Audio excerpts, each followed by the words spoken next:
Hello, everybody. For those who don't know me, my name is Josef Junek, although most of y'all probably do. I help Leo out with all the youth group stuff, and for this new series that we're doing, he invited me to help teach a few of these lessons. So what we're doing right now is we're starting a new series called Comfortable Sins.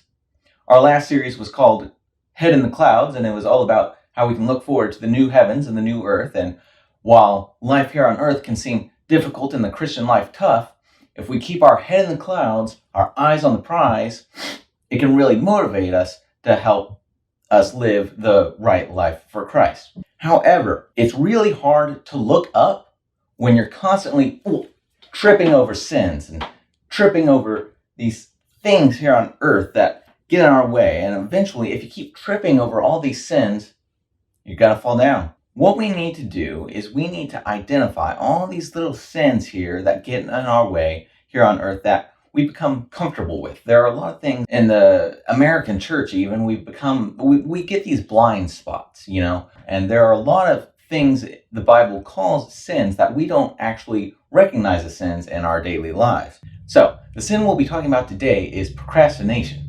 Now, procrastination, that I don't particularly recall any Bible verses that use the word procrastination. That's not one of the 10 Commandments, is it? Well, the Bible has a lot to say about sloth or laziness, and that's kind of like an attitude, a temptation to be lazy. You don't want to work, but it's what you do with that attitude that really counts, and that can either turn into something really good or something really bad, such as a sin. And unfortunately, many in the American church today give in to the temptation of laziness, and they commit the sin of procrastination. And so we're not going to be talking about sloth in general, but specifically this area of procrastination that a lot of middle school and high school students tend to fall into. And to be honest, a lot of college students and post-college students and 30-year-olds and 40-year-olds and so on and so forth. So, what is procrastination? Merriam-Webster Dictionary defines it as to put off intentionally the doing of something that should be done. So, not doing something that you're supposed to be doing until the last minute. But here's another way of looking at it that I find helpful. I like to categorize sins into 3 different types of sin. There's excess of a good thing, absence of a good thing, and misplacement of a good thing. So here's some examples. A sin of excess might be gluttony. Food in and of itself is a good thing. But too much food, an excess of food, turns into a sin, which is a bad thing. It becomes gluttony. Or a sin of absence might be lying. Truth in and of itself is good, but if you make a statement without enough truth, it becomes a bad thing. It becomes a lie, which is a sin. There's also a sin of misplacement, and some examples of this might be idolatry. Worship in and of itself is a very good thing, unless you're worshiping something other than God, in which case it's a very bad thing. It's a sin. Or another example might be theft. Having things in and of itself is an okay thing, but having things that don't belong to you, that's a bad thing. All right, so which of those 3 categories do you think procrastination is? If you guessed sin of absence, you were wrong. Also, if you guessed sin of excess, you were also wrong. It is a sin of misplacement. At least that's how I like to think about it. What procrastination is misplaced rest. Rest in and of itself is a good thing. Relaxation, taking it easy, time off, enjoying life, that's a good thing. However, resting in the wrong place at the wrong time becomes a bad thing, which is what procrastination is.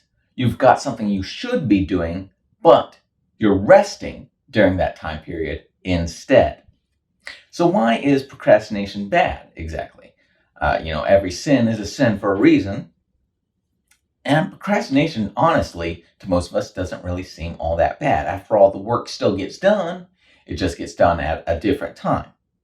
Well, you assume the work will get done, but it doesn't always, does it? Or at least not as well as it would have been done if it were done earlier.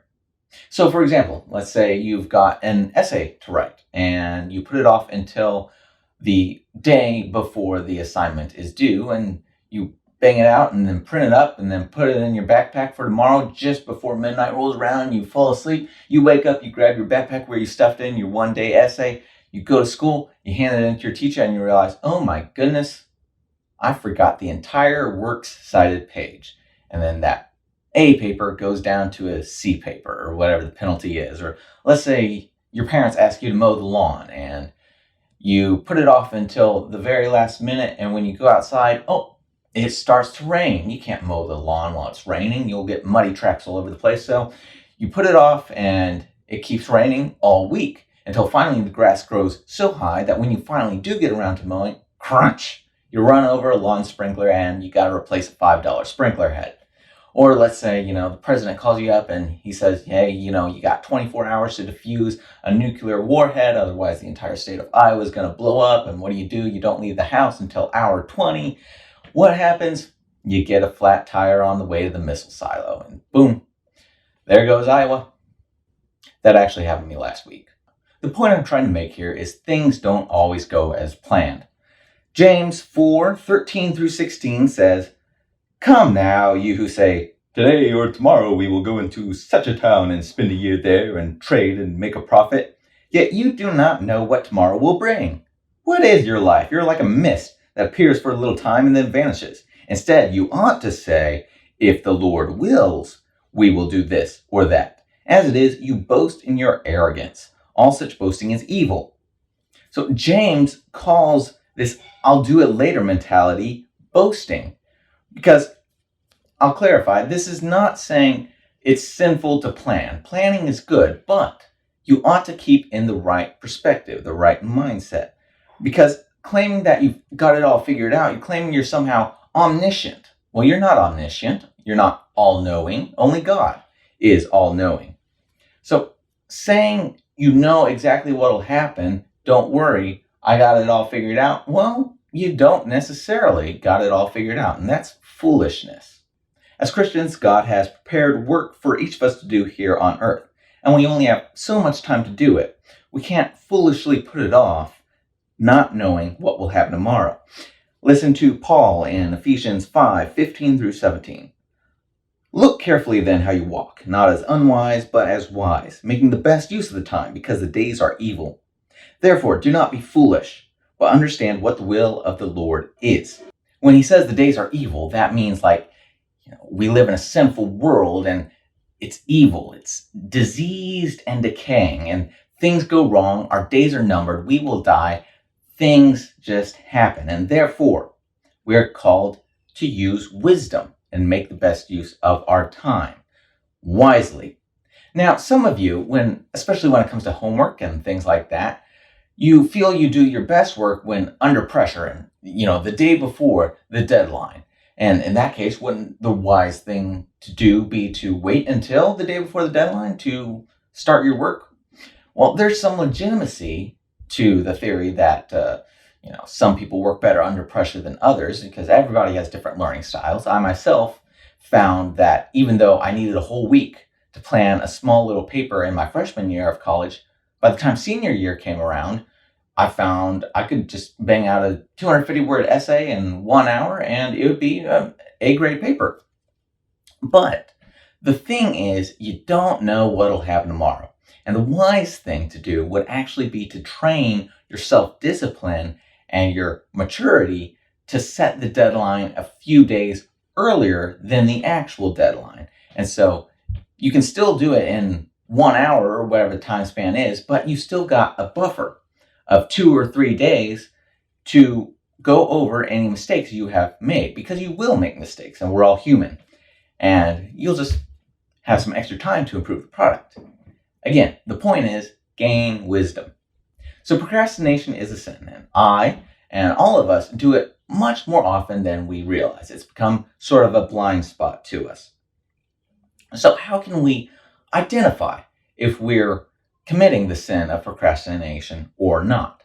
Well, I've been scrolling through the book of Proverbs, and the Proverbs have a lot to say about a person called a sluggard. And a sluggard is someone who gives in to the temptation to laziness, the temptation to sloth. So, I'm going to give you a list of 7 verses 7 verses talking about the sluggard. So I'm going to read them and then ask you a question from that verse to see if maybe you have a little procrastination in your life. Okay, starting off, Proverbs 26:13 through 16.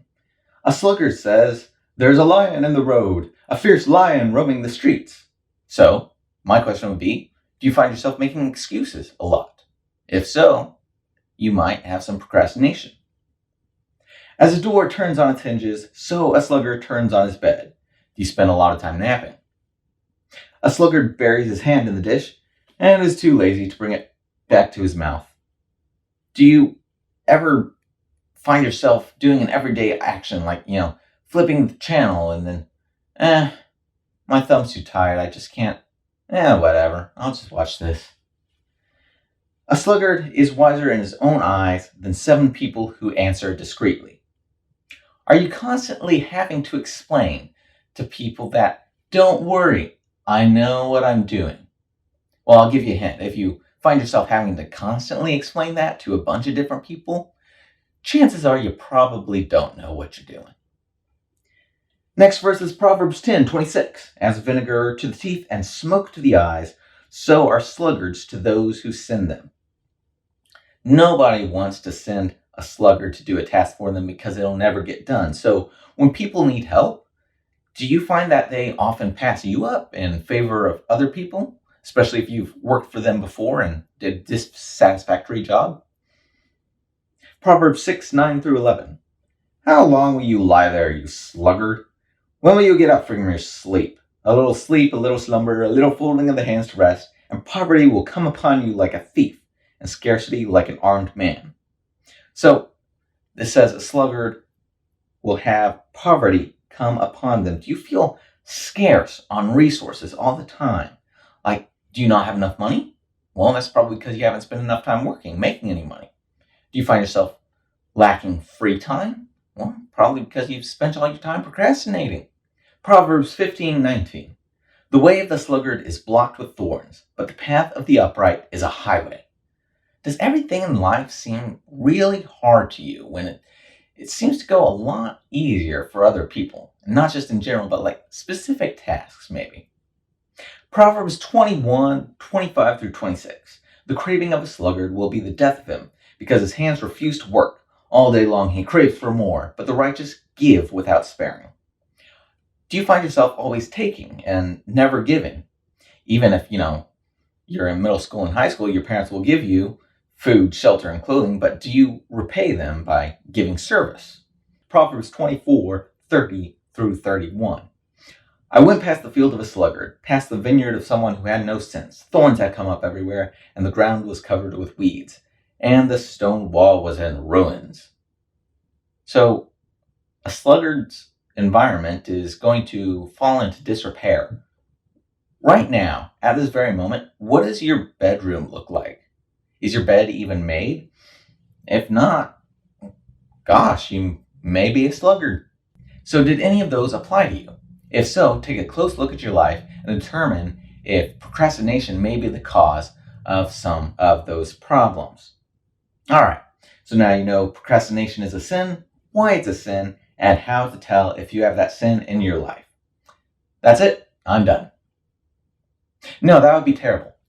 Because you see, if we've got hidden sin in our life, if we got a blind spot, man, we got to get rid of that thing. Otherwise, we'll be having our head in the clouds. We'll trip over procrastination, and we got to deal with all this mess we got going on in our own life, and we can't progress anywhere. We're constantly getting stuck with our feet tangled in the vines. So, we got to get rid of it. Now, let me be clear. Sanctification, the process of getting rid of sin and becoming more and more like Jesus over your lifetime, that's not ultimately up to us. It's up to Jesus and the Holy Spirit. However, He allows us and really wants us to participate in the process of conquering our sin. So even though we don't have the ultimate power, we still got a job to do. So I got 2 things we can do to help participate in this fight against procrastination. Number 1, we got to take the Sabbath seriously. There's a whole 4th commandment that 99% of all the Christians in America completely ignore.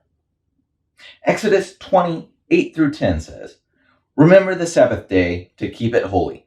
6 days you shall labor and do all your work, but the seventh day is a Sabbath to the Lord your God. On it you shall not do any work, you or your son or your daughter, your male servant, your female servant, your livestock, or the sojourner who is within your gates." So, pick a day of the week and don't do any work on it.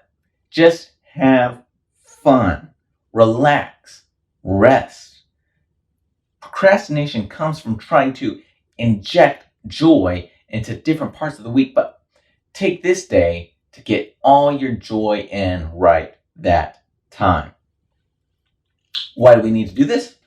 Because it's good for us, sure, that's certainly scientifically true, but mostly God actually gives us the reason that we're meant to do it because we're supposed to follow God's example. In the very next verse, when God's giving Moses the 10 Commandments, he says, "For in 6 days the Lord made heaven and earth, the sea, and all that is in them, and then rested on the seventh day. Therefore the Lord blessed the Sabbath day and made it holy." This is the prime example of rest done right. Remember, I was saying procrastination is misplaced rest. We're putting it in places where it ought not be. This is rest where it ought to be. God knows what he's doing. Now, don't use this as an excuse to get out of chores. I've been tempted to do that myself. Remember, the very next commandment is honor your father and mother. But talk to your parents and try and work out a plan together where everyone in the family can have a day off from work, whatever that may entail. So, how does keeping the Sabbath help with procrastination? Well, first off, when you're doing rest the right way, procrastination, extra rest, extra joy, trying to fit inside the week, that sort of, the need for that sort of goes away. You get all your joy right where you're supposed to get it. Also, on a practical level, the shorter the work week, the less time you have for procrastination. Also, I want you to take note of what do you usually procrastinate with. What busy work do you give yourself, or what leisure activity do you find yourself turning to? For me personally, it was YouTube. During the school year of 2018, I was a sophomore in college. Every spare time I would get, weekdays and weekends, I would be watching YouTube. And I figured, once school was done, I would still only be watching the same amount. But once summer hit, I still had other work to do besides school, but the first thing in the morning after breakfast, I'd be like, I've got this work to do, but, I'll just watch one video. And then 8 hours later, I had spent the entire day watching YouTube instead of getting any work done. And I was miserable. Finally, I decided I had to cut myself off. So I only watched YouTube on my Sabbath day, which was Sunday. Not only did I start getting my work done, and I felt much better for it, but, I was watching this much YouTube, and this much was any good, so cutting the watch time down, I only had time for the good stuff, and it made the viewing experience more enjoyable. Just a handy little tip. The second thing we can do, the first thing to help in this fight against procrastination was take the Sabbath seriously. The second thing is to change your perspective. Colossians 3:22-24 says, Paul's talking to the bondservants, which are slaves. He says, "Bondservants, obey in everything those who are your earthly masters, not by way of eye service as people pleasers, but with sincerity of heart, fearing the Lord. Whatever you do, work heartily as for the Lord and not for men, knowing that from the Lord you will receive the inheritance as your reward. You are serving the Lord Christ." Now, y'all aren't slaves, hopefully. If you are, let me know. But this is a good principle for any Christian who has any work to do. Who assigns you the task? Is it maybe your boss, if you have like a part-time job or something? It could be your teacher giving you school assignment, or your parents with chores around the house or other such things. But behind them, who gave you your boss? God did, right? And who gave them the assignment? If the assignment doesn't go against God's word, then God gave them the assignment to give to you, and therefore God is giving you the assignment. So specifically, this passage says you are serving the Lord Christ. Why should that make you more eager to get to work? One, because he's God.